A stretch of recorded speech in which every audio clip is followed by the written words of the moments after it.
हम हमेशा सुनते हैं कि अपराधी का अंत पक्का होता है। पिंपरी चिंचवड पुलिस ने एक ऐसे ही चालाक और चेन स्नैचर को पकड़ लिया है जो जेल से छूटने के बाद अच्छे रास्ते पर था, लेकिन ऑनलाइन बेटिंग की शरारत ने उसे एक बार फिर क्राइम के दलदल में ढकेल दिया है।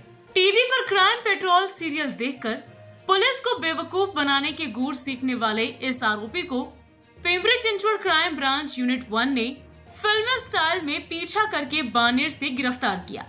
इस गिरफ्तार चेन स्नैचर का नाम सुमित गोविंद इंगले है, जिसकी उम्र 31 साल है। सुमित गोविंद इंगले को पुलिस द्वारा हथकड़ी पहनाए जाने का रोमांचक सीन सीसीटीवी कैमरे में भी कैद हो गया है।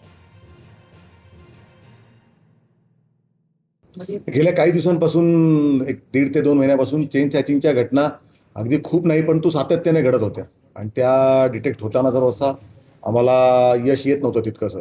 सांगवी पोलीस स्टेशनची एक चेन चॅचिंग झाली होती.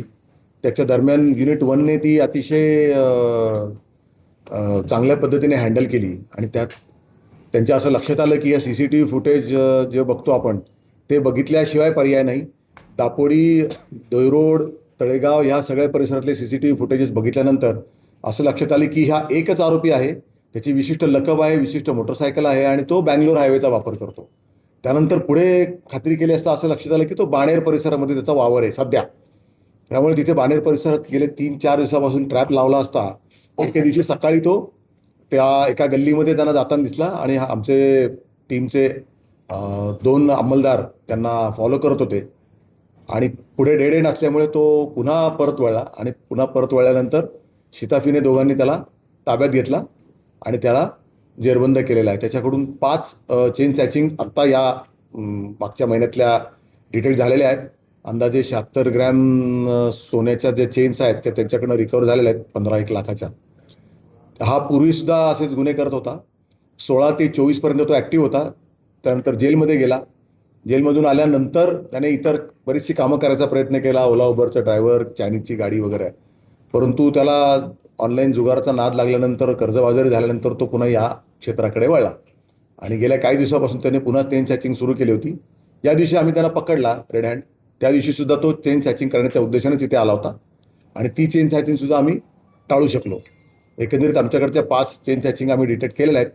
आता इतर चेन चॅचिंग अजून कोणाकडून त्याच्या डिटेक्ट होत आहेत का हे आता तपासाअंती निष्पन्न होईल. यामध्ये आमचे DCP रोहिदास पवार, ACP विशाल हिरे, PI Arvind Pawar, API गुळीन, API Gawade आणि त्यांच्यासोबतचे अंमलदार जावळे, भोपे, जानराव, भालचीम आणि चिखलकर या सर्वांचा सहभाग आहे. 2 पथकांमध्ये यांनी काम केलं. एक पथक ग्राउंड वर्क करत होतं, CCTV बघणे वगैरे, आणि दुसरं पथक ॲक्च्युअली फील्डवरती होतं.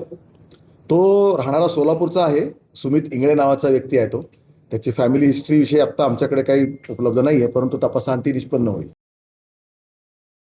Bureau report, V-SRS news, Pune, Maharashtra.